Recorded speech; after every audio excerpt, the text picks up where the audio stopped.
নমস্কার, কেমন আছেন সবাই? লিপিদুনে আরও একটি নতুন ব্লগে সবাইকে স্বাগত জানাই। আশা করছি তোমরা ভালো আছো, আমিও ভালো আছি। আর একদম রেডি হয়ে আমি তোমাদের কাছে চলে আসলাম। ভাবছো হয়তো আবার কোথায় যাচ্ছি। এবার আমাদের বাড়ি ফেরার পালা। তো এখন ঘড়ির কাঁটায় পাক্কা 10টা বাজে। এবার আমরা রেডি হয়ে বেরিয়েও পড়েছি। আর আমাদের এখন যেতে হবে রামপুরহাট স্টেশনে। ওখান থেকেই আমাদের ট্রেন আছে 11টা। তো আমাদের যেহেতু কুলিক এক্সপ্রেস, তো সেই জন্য আমরা বেরিয়ে পড়বো।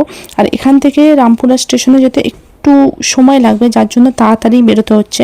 আর তোমরা তো জানো একরাশ মন খারাপ নিয়ে এবার বাড়ি ফিরতে হচ্ছে। যাই হোক, অনেকদিন ইচ্ছা আমার পূরণ হলো। মায়ের কাছে আসবো ভাবছিলাম, যে এসেও গেছি। মায়ের কাছে পুজো দিয়ে আমার সব কিছু মায়ের কাছে সব মনস্কামনা আমি মাকে বলেও যাচ্ছি। মা না ডাকলে সত্যিই আসা যায় না। অনেক দিন ধরে ভাবছিলাম আসবো, কিন্তু মা ডেকেছে বলেই আমি আসতে পারলাম। আর মায়ের ডাকে ঠিকই আমি আবার আসবো। চলো, এবার আমরা রামপুরহাট স্টেশনে চলেও এসেছি, এসে বসে আছি। আর আমাদের ট্রেন যেহেতু এখনও দেরি আছে, সেই জন্য একটু বসে আছি আর ভিডিও করছি। ভালোও লাগছে না, অনেক মন খারাপ লাগছে। বেশ কদিন বেশ কাটাচ্ছিলাম। দেখো, আমাদের এবার ট্রেন এসেও গেছে। আমাদের যেহেতু কুলিক এক্সপ্রেস, আর আমি ফার্স্ট টাইম ভিস্টারাম করছে উঠবো, সেই জন্য প্রচুর এক্সাইটেড। তো কোনো দিন উঠিনি। আর তোমরা তো জানো, নতুন কিছু করতে গেলে সেই জিনিসটার প্রতি একটু বেশি কৌতূহল জাগে। তো চলো, এবার আমরা উঠেও পড়বো। আর যেহেতু আমাদের ইঞ্জিনের পরেই কোচ, সেই জন্য আমরা সামনেই উঠছি। আর বেশিক্ষণ ট্রেনটা দাঁড়াবে না।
হাওড়া লেখা আছে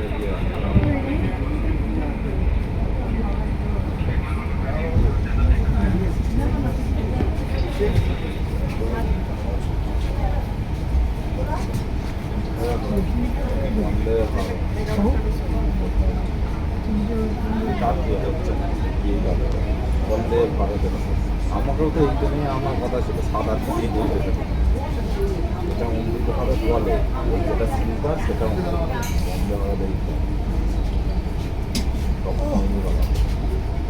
প্রত্যেকটা গেটে যে কটা লোক আছে সব তোমরা দেখতে পাচ্ছ আমরা হাওড়া স্টেশনে নেমে পড়েছি। তো এবার আমাদের লোকাল ধরতে হবে। আর এতটা পরিমাণে ভিড় তোমরা বুঝতেই পারছো, কেন বলো তো, এখন যেহেতু শ্রাবণ মাস, বাবার কাছে জল ঢালতে যাওয়ার সময়, তো প্রচুর পরিমাণে ভিড়। আর এখন যে আজকে রবিবার বলে তাই অতটা ভিড় মনে হচ্ছে না, না হলে হাওড়া স্টেশনে যা ভিড়। আর এবার আমাদের লোকাল ধরতে হবে। ও লোকালের কথা শুনলেই তো আমার খুব ভয় পায়, কেন লোকাল কখন যাবে কি হবে তার কোনো ঠিক নেই। যেহেতু বাড়ি যাচ্ছি সেই জন্য অতটাও কিছু মনে হচ্ছে না, অতটা রিস্ক নেই। দেখো আমি একদম বাড়ি এসে গেছি, এসে চেঞ্জ করে তোমাদের সঙ্গে দেখা করতে চলে আসলাম। আর তোমরা তো জানো এত বৃষ্টির জন্য আমি আর ভিডিও করতেও পারলাম না, বৃষ্টির তো আর বাকি নেই। যাই হোক ভিডিওটা আর কন্টিনিউ করছি না। ভিডিওটা দেখে যদি তোমাদের ভালো লেগে থাকে লাইক কমেন্ট শেয়ার, আর নতুন হলে চ্যানেলটা সাবস্ক্রাইব করে দিও, পাশে থাকা বেল আইকনটা টং করে বাজিয়ে দিও। তোমরা সকলে ভালো থাকবে, সুস্থ থাকবে। আমি নতুন ব্লগ নিয়ে আবার ফিরে আসবো। এখনের মতো সবাইকে টাটা, বাই বাই।